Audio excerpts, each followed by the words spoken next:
और आज जो हम लोग प्रदर्शन कर रहे हैं गांधी मैदान में धमतरी में, हमारा प्रांतीय निर्देश है कि 28 तारीख को जो हमारा तूता रायपुर में आंदोलन हुआ था, उसके बाद से क्रमिक आंदोलन प्रत्येक ज़िले में शुरुआत हो चुकी है और प्रदेश के सभी जिला मुख्यालय में हमारा एक क्रमिक अनिश्चितकालीन आंदोलन शुरू हो चुका है। देखो, इसका जो सरकार के गलत नीतियों के विरोध में पूरा शिक्षक समुदाय है। जो अतिशय की सूची में प्रभावित है वो भी हैं, जो नहीं है वो भी हैं। चूँकि ये हमारा क्रमिक आंदोलन है, इसलिए सारे शिक्षकों को एक साथ हम नहीं बुलाते। हम अपनी रणनीति के तहत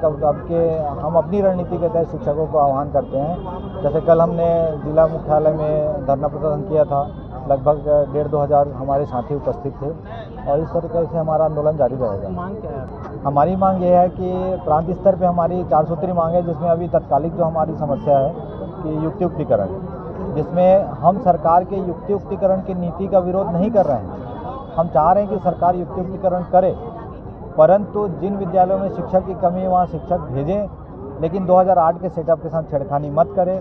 प्रत्येक प्राइमरी स्कूल में कम से कम 3 टीचर की व्यवस्था की जाए, माध्यमिक शालाओं में कम से कम 5 टीचर की व्यवस्था की जाए और हाई और हायर सेकेंडरी स्कूलों में सभी विषय के पर्याप्त कालखंडों के आधार पर व्याख्याता की व्यवस्था की जाए। ये हमारी मांग है। शिक्षकों को कितनी परेशानी हो रही है इधर जो सरकार का जो निर्णय है? मैडम, आप लोग देख रहे हो कि आप रोज़ कवरेज कर रहे हैं। हम लोग इतने परेशान हैं। गर्मी की छुट्टियों में हम लोग को ऐसा नहीं लगा कि हम गर्मी की छुट्टी मना रहे हैं, और खैर छुट्टियाँ तो मिलती नहीं हैं, लेकिन इतने परेशान हैं कि अपने पारिवारिक कार्यक्रम, व्यक्तिगत कार्यक्रम, उसके कारण गर्मी में इस तरीके से हम लोग गर्मी में दिन भर आंदोलन कर रहे हैं, अपने हक के लिए लड़ रहे हैं। शारीरिक, मानसिक, आर्थिक, पारिवारिक हर तरीके से हम परेशान हैं, जिसका खमियाजा सरकार को कभी न कभी असर दिखेगा।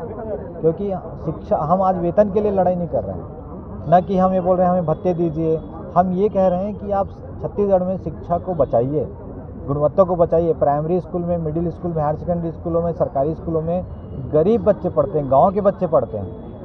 जब 3 टीचर में प्राइमरी स्कूल में आप गुणवत्ता में आपको लगता है गुणवत्ता नहीं आ पाई, तो 2 टीचर में गुणवत्ता कैसे देंगे? शासन तो ध्यान अगर नहीं देगी तो निश्चित रूप से ये आंदोलन और उग्र होगा और हमें जो प्रांतीय निर्देश प्राप्त होंगे उसके आधार पे अगला हमारा स्टेप होगा। हम शासन के जो युक्तिकरण की जो नीति अभी अपनाई गई है, जो विसंगतिपूर्ण है, अभी शासन जिस तरह से हमारा 2008 का सेटअप को उनके साथ खिलवाड़ करके स्कूलों में, प्राथमिक स्कूल में सिर्फ 2 शिक्षक दे रही 60 के ऊपर पे। आप खुद ही बता सकते हैं सर, 5 कक्षाएं हैं, 2 शिक्षक उसको कैसे संचालित कर सकता है? कभी कभार हो सकता है हेडमास्टर और एक शिक्षक किसी में से किसी का अगर तबीयत खराब है, कोई किसी कारण से छुट्टी में है, तो वो इसको कैसे समझेगी? और आप खुद ही देख रहे हैं प्राथमिक शालाओं में, माध्यमिक शालाओं में मध्याह्न भोजन के साथ साथ बहुत सारे ऐसे काम हैं जो शिक्षक के और शिक्षा विभाग के मत्थे मढ़ दिया जाता है।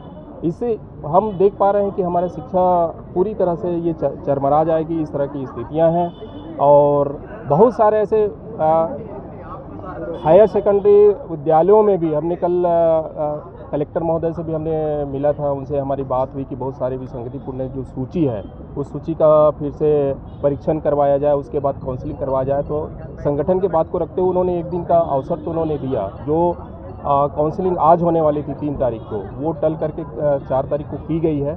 फिर भी हम उसमें देख रहे हैं कि उसमें भी सूची में बहुत सारी विसंगतियाँ अभी भी रह गई है। हमारी कल मांग ये थी कि हायर सेकेंडरी स्कूलों में एक लेक्चरर कैसे उतने सारे पीरियड को पढ़ा पाएगा। बहुत सारे ऐसे स्कूल हैं जहाँ पे, जैसे हम उदाहरण दें कि मान लो जाए हिंदी एक ऐसा विषय है और 9वीं 10वीं 11वीं 12वीं 4 कक्षाएँ हैं, लगभग 8 पीरियड हो रहा है, तो एक लेक्चरर 8 पीरियड कैसे पढ़ा सकता है?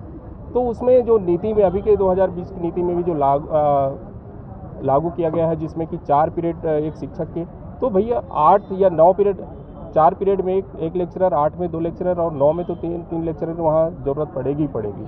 तो बहुत सारी ऐसी स्थितियाँ हैं जिसको मनमाने ढंग से उनको अतिरिक्त शिक्षक बता करके उनको सूची में शामिल किया गया। इसका भी हमारा विरोध रहा है। जी, बहुत दिक्कत होगा मैडम। देखो, ये जो दौर है अभी का, जो ये जून का महीना है सर, कि हम मानसिक रूप से प्लानिंग कर रहे होते हैं कि हम इस साल किस तरह से बच्चों को पढ़ाएंगे, हम स्कूलों में किस तरह की हम, तो इस तरह की कार्य योजना की जो स्थितियाँ रहती है कि हम उस बेहतर स्थिति में हम इस बार हम स्कूल को बेहतर करेंगे, बच्चों के लिए बेहतर करेंगे। लेकिन अभी शिक्षक कुछ अनिश्चितता के दौर से गुजर रहा है। वो खुद अनिश्चितता में परेशान है कि मेरा भविष्य क्या होगा, मैं कहाँ जाऊँगा, कहाँ किस तरह से करूँगा। तो हम इस माइंड सेट से हम स्कूल में अभी हम जाएंगे तो आप खुद ही बता सकते हैं कि स्कूल की स्थिति क्या हो सकती है। जो ये संगति तो दिखने लगता है, क्यों हो रहा है ये संगति है, जो नियम जो तो क्या लगता है कि क्या कारण हो सकता है इसको करने का? अब वो तो शासन अपनी मंशा वो खुद ही जाने सर, लेकिन हम देख रहे हैं कि गाँव में गरीब बच्चे पढ़ते हैं और इस तरह की स्थिति जो चल रही है कि हम शासकीय स्कूलों का हम सीधा हम उसको डोमिनेट करते जा रहे हैं। तो शासकीय शिक्षा व्यवस्था अगर कमज़ोर होती जाएगी तो आप सोच सकते हैं कि सरकार की किस तरह की नीति होगी खुद। और इस तरह से हम ये भी देख पा रहे हैं आने वाला समय में कि ये निजीकरण को सीधा बढ़ावा दिया जा रहा है। इस तरह से गाँवों में शिक्षा की बदहाली होने वाली है। तो लड़ाई न केवल आज के अतिशेष के लिए है, बल्कि हम इस सारे शिक्षा व्यवस्था को लेकर के भी हम बहुत चिंतित हैं। हम जहाँ आपको देखा जाए, सुना जाए, हम इतना आग्रह करते हैं कि समाज भी हमारे साथ जुड़े और अपने बच्चों की चिंता वो भी करें, पालक भी अपनी बच्चों की चिंता करें। आज शिक्षक साझा मंच की ओर से जो युक्तिकरण का विरोध किया जा रहा है, क्यों गवर्नमेंट इस पर विचार क्यों नहीं करती? गवर्नमेंट का क्या वास्तव में ये प्रक्रिया फेलवर है? आज विगत हम विगत 5-10 वर्ष देखते आ रहे हैं, मेरा नगरीय विकासखंड 70 किलोमीटर दूर तक के स्थापित है और आज उस दूर में स्थित बच्चों को, जहां माध्यमिक शाला, प्राथमिक शाला, हायर सेकेंडरी, वो बच्चे गणित, विज्ञान और अन्य विषयों के ये जो हमारे शिक्षक नहीं हैं, तो बच्चे जब से सफ़र कर रहे हैं, क्या ये गवर्नमेंट का फेलवर नहीं है? क्या उस स्कूल में सरकार शिक्षक नहीं भेज सकती? और शहर के किनारे एक विद्यालय में अधिक शिक्षक क्यों हैं, इस पर विचार क्यों नहीं करती? आज अतिशय और युक्तिकरण के इस मुद्दे को वो ला करके यहाँ पे आंकड़ों की बाजीगरी कर रही है। तो मैं इसका इसलिए विरोध करता हूँ, वो बच्चे जन्म लिए हैं तब से सफ़र कर रहे हैं, उनको शिक्षा नहीं मिल रही है। क्या ये सोचने की बात नहीं है? क्या ये मूल बात नहीं है? शिक्षक वहाँ तक ना जाएं। आज वो बच्चे सफ़र कर रहे हैं, लेकिन यहाँ उनका पोस्टिंग जो है, जो भर्ती होता है, और वो शिक्षक शहर किनारे क्यों आ जाते हैं? नंबर 1। दूसरी बात, यहाँ पे जितने भी हमारे प्राथमिक, माध्यमिक, हायर सेकेंडरी सभी स्कूलों में गुणवत्ता की बात हो रही है। नई शिक्षा नीति 2020 आ गई, शिक्षक उसको फॉलो कर रही है। क्या एक शिक्षक पे हम शिक्षा और बच्चों का विकास कर सकते हैं? क्या ये संभव है? क्या ये सोचने की बात नहीं है? अगर हायर सेकेंडरी में विषय शिक्षक की बात होती है, मिडिल स्कूल में एक हेडमास्टर, 3 शिक्षकों की बात होती है, 60 विद्यार्थी हैं, वहाँ एक हेडमास्टर प्राथमिक शाला में और एक सहायक शिक्षक की बात होती है, और अगर 20 बच्चे हैं वहाँ भी यही स्थिति है, तो क्या शिक्षक गुणवत्ता प्राप्त होगी? शायद विद्वज्जनों को इसकी बात करनी चाहिए, इस पर सोचनी चाहिए। हम शिक्षक क्यों ऐसा आंदोलन करने के लिए मजबूर हो जाते हैं? हम ये चाहते नहीं हैं कि हम ये आंदोलन करें यहाँ पे। और शिक्षकों के साथ हमेशा से भेदभावपूर्ण नीति रही है। जब हमको 10 वर्ष में क्रमोन्नति की लाभ देना होता है तो अर्थसेव हमको वंचित किया जाता है, हमको कोर्ट में जाकर के इसकी लड़ाई लड़नी पड़ती है, और जब हम लड़कर जीत जाते हैं तब भी शासन हमको वो पैसा देने के लिए मुकरती है। तीसरी बात, आज हम जब 98 से यहाँ पे शिक्षक हैं, 2 वर्ष 1 वर्ष में और अभी भी रिटायरमेंट हो रहे हैं, उनको जब पेंशन देने की बात आती है तो शिक्षक जो 98 से सेवा दिया है बच्चों के बीच में, समाज के बीच में जा कर के, लेकिन उनकी जो पुरानी जो अवधि है उसकी गणना ना करके 2018 में उनको संविलियन किया गया है। ऐसा भ्रामक ये नियम ला करके उन शिक्षकों के भविष्य के साथ कितना कुठाराघात है। क्या किसी के भविष्य के साथ खिलाफ करना, कुठाराघात करना, ये शासन की पॉलिसी हो सकती है? क्या यही सामाजिकता है? क्या ये शिक्षक ये सब भुगतते रहें?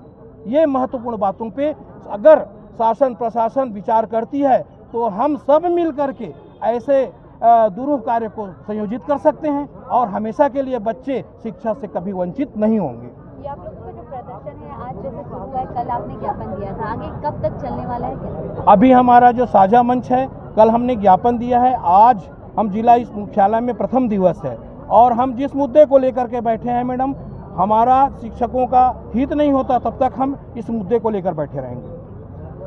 शासन से वो आया हुआ है, युक्तिकरण करना है। आज इन्होंने आवेदन दिया है जिसमें उनका कहना है कि जो नियम है उसमें कुछ विसंगतियां हैं, तो उन विसंगतियों को दूर करके प्रोसेस को किया जाए। और उनका कहना था कि रायपुर में भी जो युक्तियुक्तकरण का जो टाइम उन्होंने दिया, जो डेट है, उसमें उन्होंने चेंज किया है, तो यहाँ पे भी उसको पोस्टपोन किया जाए, ऐसी उनकी मांग थी। उनके आवेदन को हमने डीओ को दिया है, वो परीक्षण करेंगे कि उनका जो कहना है वो कहाँ किस हद तक सही है और उसमें क्या संभावनाएं हैं।